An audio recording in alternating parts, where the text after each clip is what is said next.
I feel like when they're like, oh, should I activate also on Reddit ads, Twitter, Snapchat? It's like, sure, eventually, but Meta, Google to start is good. No, that's great. That's a great thing. Yeah, Like, I mean, for people that, again, for the limited budgets, like you're not going to be able to do everything. So starting with Google and Meta. exactly.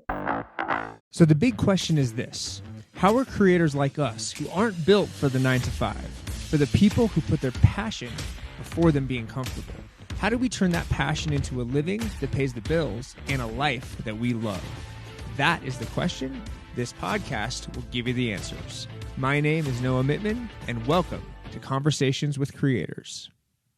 Welcome back to Conversations with Creators. My name is Noah Mittman, and I am your host, and I am so excited to be joined today by John Morgenstern, the head of investment for VaynerX. Thank you so much for being on, man. Thanks for having me, Noah. Good to be here. So I would love to know what like the general overview of VaynerX's investment like philosophy and strategy is in your eyes. Yeah, so investment for me, at least, is actually synonymous with media buying. So, like the investment in ad inventory on the various platforms we service on behalf of our clients being predominantly Fortune 500, Fortune 1000 types of brands, where, kind of wheelhouse from it is kind of integrated social creative and all things paid social, in which case investment is very TikTok ads, Meta ads, Snap, YouTube, and like the nuances, the day trading of attention of it all. Explaining the details. But these days we do it all, like digital audio, search, TV, connected TV, affiliate, the whole nine. So that's been fun to kind of put into. That's funny too, because like I hear investment and I don't think paid ads, which is a totally, I guess that is like what modern investing is.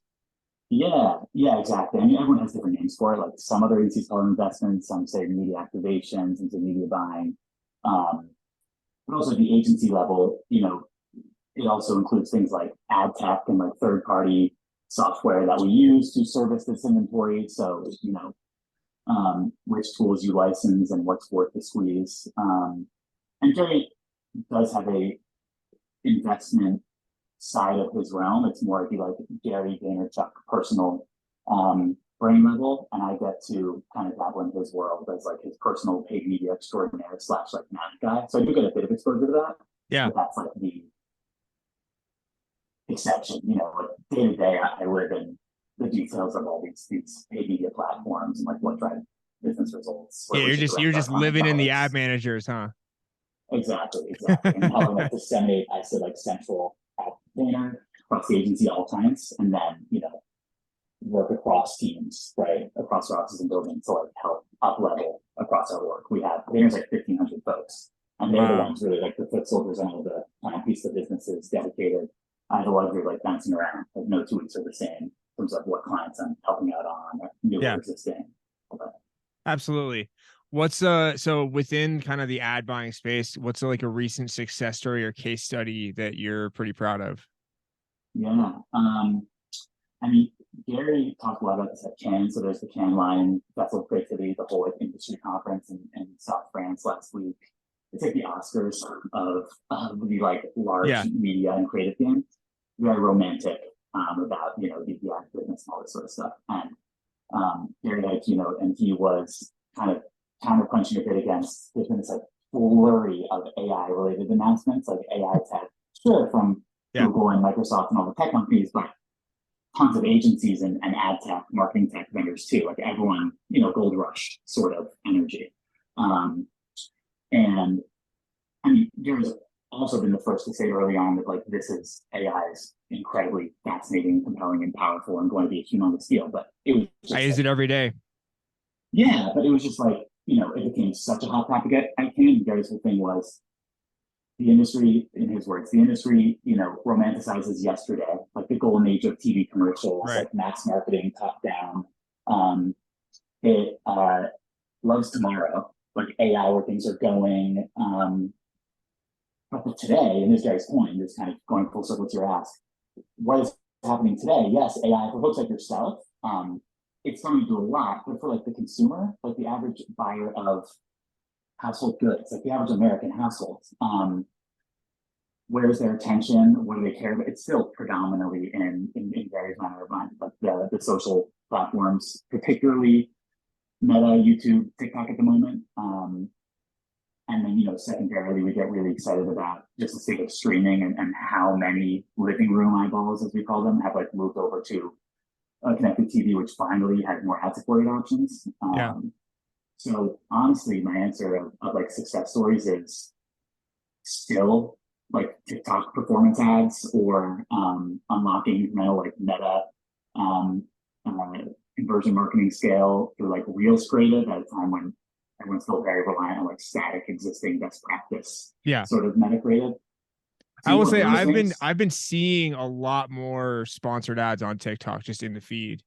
Way more than it used to be. Like ad load. Yeah, all the platforms are really cagey about their ad load, like how many ads they serve per section. Is it every forced?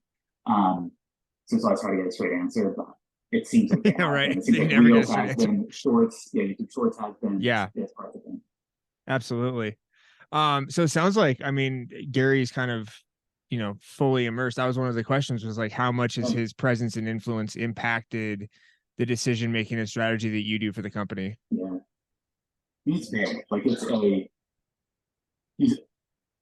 people I'm sure know he's highly energized and works super hard, but I think they would underestimate just how much he's like in it and knows what's going on at the agency. Like everything from the status of client relationships and recent wins, non-wins, like creative work, media work. So that's been cool. And I get to run all of his like personal brand media. So I need like Gary V ad that might be about his personal brand, about a conference of his, about his family wine business. Like I moonlight doing that. It keeps me fresh, and him and I get to jam on it.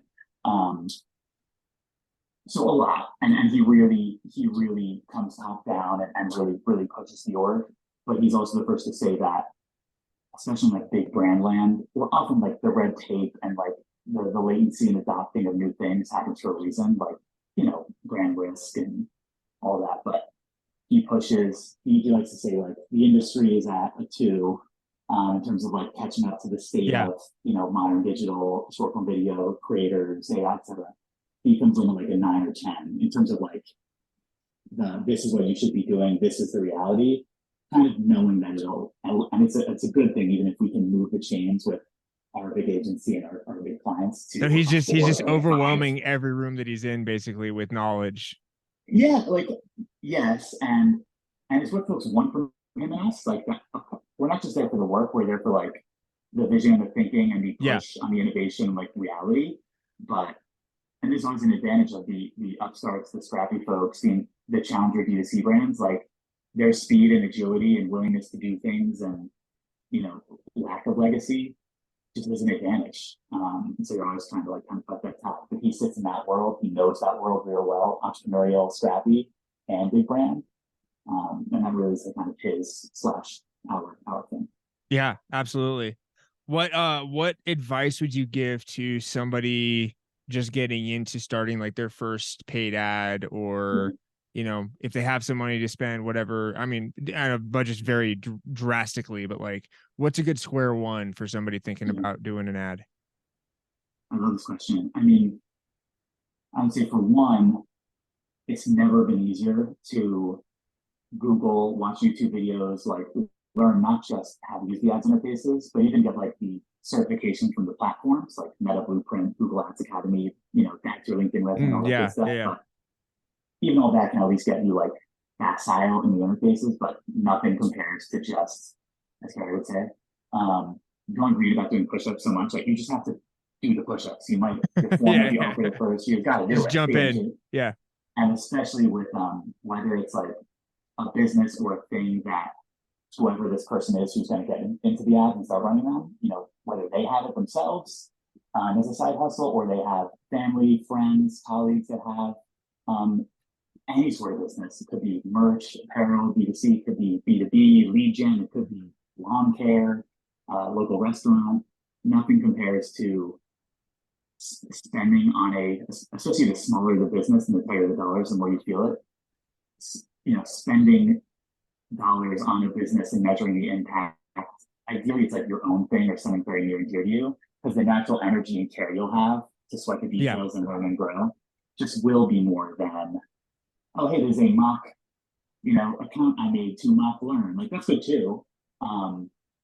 And sure, it's great if you can, have agency experience, consulting experience, freelance experience, working on behalf of brands, but the real passion, the curiosity, and like love of the game, getting really good is trying to scale your own thing or trying to scale like your family or friends thing. And that's where the humility comes into, because you can hide behind big paid budgets. Yeah. You know what I mean? A little bit. Yeah. But, when there's not like a specific goal to reach, it's just generally getting it out there, versus if you have a smaller budget, every dollar you're like, okay, what are the conversions on this? Like, how is, was this worth it? What do we need to change? Exactly. Yeah. What about what's like a common mistake you see with ad buying, and a way to kind of get around that, or not make that mistake in the first place? Yeah, I would say this isn't happening too often, but like starting too wide, like, and I know a lot of folks do this, where getting your start in some combo of Google ads and Meta ads still does kind of make the most sense. They are kind of yin and yang. Like Google now with things like Performance Max and like where their future is going, it's going to look a lot more like a Meta, just like, hey, tell us your objective, dump in all your creative, kind of like set up the right tracking and attribution of the thing you want, and then like don't touch it. It's still much more convoluted and like search exact match, phrase match. It's kind of like shockingly granular still. But between the two, Google more like fulfilling intent, and Meta more creating, although Google, creating demand too, is the right place to start. But I feel like when they're like, oh, should I activate also on Reddit ads, Twitter, Snapchat? It's like, sure, eventually, but Meta, Google to start is good. No, that's great. That's a great thing. Yeah. Like, I mean, for people that, again, for the limited budgets, like you're not going to be able to do everything. So starting with Google and Meta is, I mean, again, because he always says, right, like do everything, but like if you don't have the budget to do everything, like starting there is, it's a great thank you. That's a solid tip. Yeah, for sure. And also if you have a Meta Google Ad program that has been doing well, you kind of feel like you're hitting diminishing returns and you've really pushed the tempo for a while, sure, consider opening up. And especially this is where like any company's core audience and how they sell starts to become a factor. Like if you are an Amazon seller and that's your primary business, okay, Amazon ads, you might even want to replace Google ads with that. Or if you're like a Gen Z, Gen Alpha, teenage beauty brand, like a TikTok might make sense for you earlier, or Snap. But yeah, no need to boil the ocean. No, like awareness of where your audience is always starts with that. But like, no, that's common sense awareness too. Like if you don't know where they are, then that's a problem. Yeah. It's like you need you need to know your audience first before you get into buying ads. Absolutely. Yeah. A lot of homework on that one. Yeah, exactly. And also like organic and paid. Like paid can kind of, if you've had trouble like with some form of organic traction, not that you need to be building a huge follower base anymore. The TikTok era has actually made that more democratized than ever. But if like you've had no organic TikTok traction and you're a kind of younger skewing D2C brand, and you're like, well, let's jump to paid. It's like, hey, yes, paid can help hone and drive conversions, algorithmic precision, all that. But you didn't have like an organic, like meritocratic kind of breakthrough. You should learn from that and still try, like your creative probably isn't there yet. So there's also the how much in creative versus media side. Years ago, you used to be able to just get away with, direct response performance ads on Meta were just so good and so perfect. And like, it was their kind of glory days that your creative kind of didn't even need to be that good. Now it's different. Yeah. So you can't push a dead horse basically if the creative sucks. Exactly. Yeah.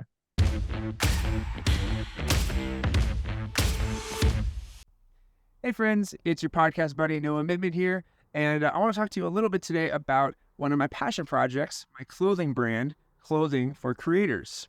Roll the tape.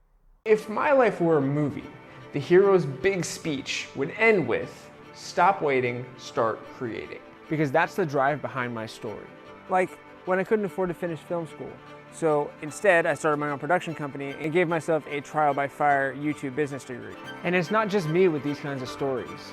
There is this growing movement of passionate, creative, flow state writing, hustling, persistent creators and entrepreneurs that are taking the internet and the world by storm. Everybody told me I wasn't going to be able to make any money as an artist. Now, 15 years later, I've worked on 3 continents. I do own my house. My shop, I'm booked out 8 months ahead. I don't subscribe to being a starving artist. Creativity and I are very deep, dark lovers. I've just decided I'm just gonna make stuff. And even if it's not perfect, like, it's getting made. You're gonna think that there's right answers and there's not. I don't know what the hell I'm doing. Let's just throw dye on it and it'll look great. You don't need rules some old guy in a suit made up. You don't need anyone telling you that your voice doesn't matter. We are makers, creative types, side hustlers, doers. Why? Because we get shit done. The most important thing every single day is just to get your shit done. Just keep doing it, keep producing, keep creating, and as you do that, you're going to start becoming the person that you want to be. Don't be scared to try. Commit. You can't half-ass do something. We're full-ass around here. So there's a film you need to make, a company you need to create, a voice you need to share, a product you know the world needs. Put all of yourself into it until anyone who has ever doubted you starts asking you for a job. Then you get to play for a living. You get to create community. Partnerships, collaborations, building bonds with people that like the same stuff you like. You get to live with your heart on your sleeve, a smile on your face, and a solid answer to when anybody asks, why do you do what you do? Sometimes you have to say fuck all the rules to get something that you really need to get out of yourself.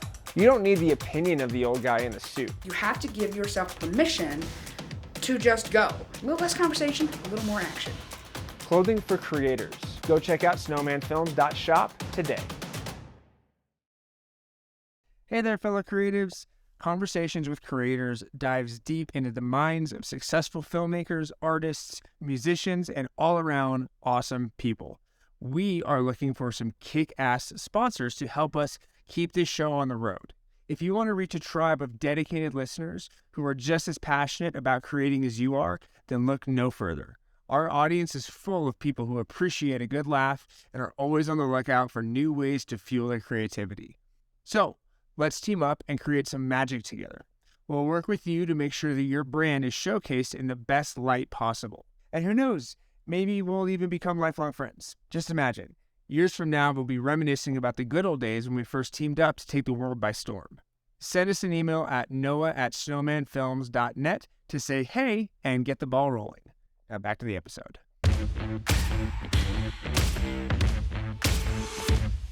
What is like a baseline success conversion rate or numbers that you look for if something's actually working? Yeah, I mean, as best as humanly possible to, and this won't become a whole conversation about like attribution and like, you know, windows and lifetime value, but to the best extent possible, you can actually be backing into, you know, some form of return, not even return on ad spend, meaning like how much revenue you spent $100, how much revenue did you generate? And if you were like generating leads, then you should have some level of what the average lead worth. If you haven't measured that, you should. And you're having some sort of, even back the envelope, return on ad spend, even better ROI, like, hey, what's the actual profit or like net earnings on this versus the ad spend? But I would say generally speaking, like for your average, you know, you're selling a product or a service that's like has a decent buy rate isn't crazy expensive, because again, this varies when your average order value, you know, or your services cost thousands versus hundreds versus tens. Like kind of your average wheelhouse, like $30 to $50 average order value sort of thing, like a 3 to 5% conversion rate, meaning of people who hit your site, 3 to 5% of them, you know, actually do the thing of value, isn't a bad place to start. I would say that if you're like trying to generate email newsletter subscriptions, like that could be a bit higher, like you might be able to notch like 5 to 10% at low scale if you're really pre-qualifying in your ads. But there might be others, you know, like a very down funnel multi-step flow that, you know, like credit card applications, deeper stuff where 1% might be, you know, pretty good. So wow, that's crazy, because I'm so used to hearing like 20 to 30, and the, you know, the numbers that you said are so much lower, which I guess it makes it because it's just so much more competitive now, maybe. I mean, not that 20-30% isn't impossible. Like if it's a kind of simple auto-filled like main email sort of thing, that's possibly there, or for like your first dollar brand search, like most precise meta maybe, but your average kind of use case, 3-5%, like you're like an e-commerce brand.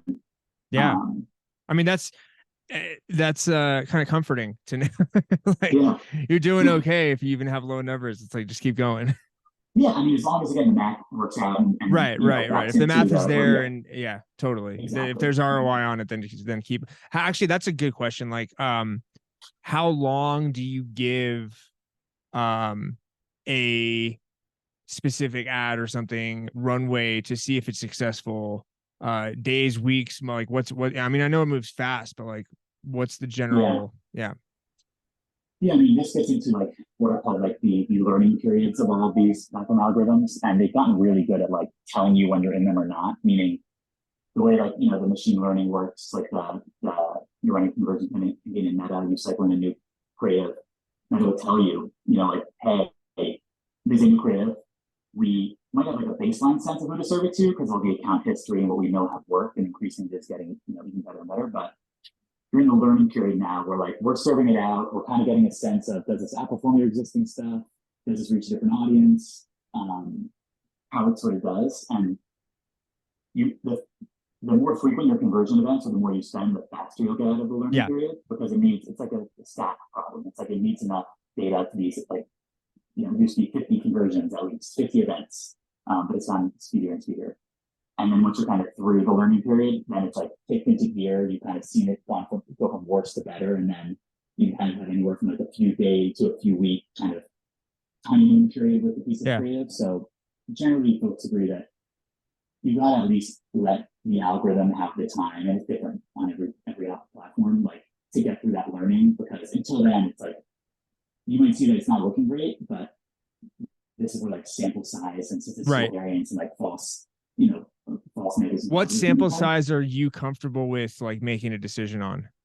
Yeah, I mean, once the platform is kind of alerting, for one, that you're comfortable through the learning period. For two, I mean, rough back the envelope, like at least 10 events on a thing of the thing that matters to you. Yeah. Like any less than that, it starts to get pretty crazy. Then even then, you'd want more so like 10 events a day. Yeah. At a minimum. And then this part of the luxury of like bigger brands and bigger budgets, like sometimes you're just trying to grind out 3 to 5 things. But the way the algos work, you kind of got to keep it in balance. Thankfully, they've been requiring fewer and fewer events to kind of learn and figure stuff out. So I've heard again from different places that kind of you don't really know much until you get 100 people through. Yeah, exactly. Like that's even 50, 100 even better. Like the more the better, honestly. Yeah. Like you have a like higher AOV rarer event, your learning period will take a bit longer. The 100 will cost you more. So does that get down or not? Whether it's longer or faster with more money. Exactly. Not to mention, to your point, like purchase cycle realities. And how long it takes to realistically like frequency build, drive some of this like full funnel. And that whole nurture flow and all that. Yeah, nurture flow. Keep them happy. Yeah. So I'm going to take a hard left turn because I know we're kind of coming up on the last few minutes. We've been so much in the weeds on ads. This is great. I geek out over this. But outside of your career, what's a hobby that kind of takes you away and helps you relax? Yeah, let's talk about this. My wife and I love food. We're in New York. Love food, love travel. We stayed over 1-year anniversary in Europe. There's like new restaurants. She really loves new restaurants. When I meet her, like doing that game in New York, which is fun. We like that. Or delivery, honestly, since COVID. Yeah. So I'm going there to delivery up there. Love music. Once upon a time, I was a pretty serious upright bass player and like electric bass player, like nice. classical and jazz. Yeah. High school, college, like that, like big part of my life. So I still love seeing music, especially with like the buds of mine I'm still very close with, what I was in bands with and played that music with. We still see jazz shows. We go to like Blue Note, Vanguard, all of that. That's fun. Yeah. To escape. I'm a big, I mean, this is more like nerdy math, but I'm a big New York Times crossword guy. So that's a little part of my morning ritual. My dad's the same. I'm trying to construct the puzzle that's on my like bucket list of like life achievements that I want to publish. But that is so damn hard. But that's every once in a while I have the gusto to give that a try. I'm just impressed by the longevity of the crossword puzzle. Like, it's been going for so long. Totally unchanged. Yeah. It's just they know what they're doing. It's perfect. Yeah, like I mean, Sudoku was the first real like puzzle innovation in a while, and even that's old now. But yeah, no, and it's like talk about community, the crossword, especially the crossword constructor community. It's like it's small, but like it runs deep. Yeah. That would be such an interesting subset of people to talk to and get into, of like the really passionate crossword people. There's like a doc, I think Jon Stewart was featured in it. It's called Wordplay. It was like 10, of course, Jon Stewart makes a lot of sense. Yeah, it's pretty low-fi, but it's a good little. It's like there's like crossword tournaments and all that. Like speed and all that. It's fun. That's epic. So I'll kind of roll out the red carpet a little bit for you. What do you got going on in your life? What are you excited about? What's coming up for you? Yeah,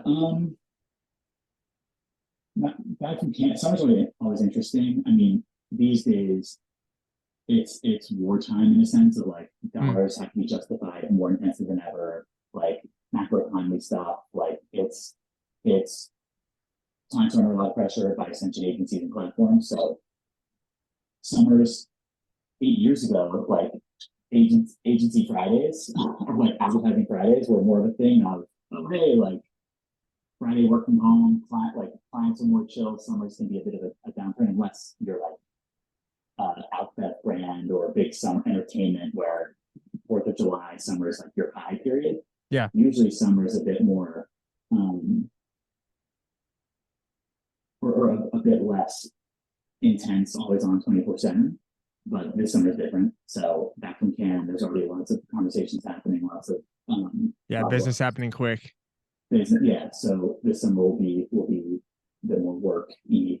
Not that way. We had our anniversary trip, so the anniversary sounds awesome. Totally. And we're going back to the office more, Hudson Yards, like 3 days in every week, on a rotating basis for folks, especially with creativity and like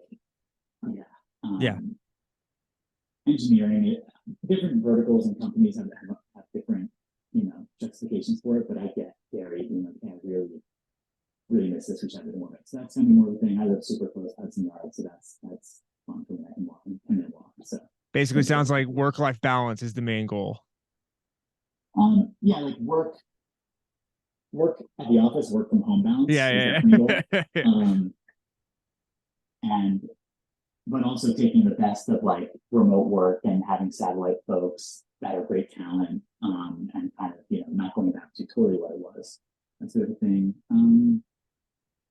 But other than that, just usual few weddings. Always holiday periods like Cyber Monday, back to school, Halloween, Black Friday. The cycle never stops. Yeah, that's always, even now it's like become a thing. I mean, certainly like back to school, we have big grants planned much further in advance than you can imagine. I bet. Stuff. That's that's wild that you're saying kind of, the living in the moment, but also you're living so much in the future of like, where brands are going to be in the next 6-12 months, because it's already planned out. Inventory and stockage and retail and trends and inflation. It can be wild, but it's a full plate. That's the we've been watching that.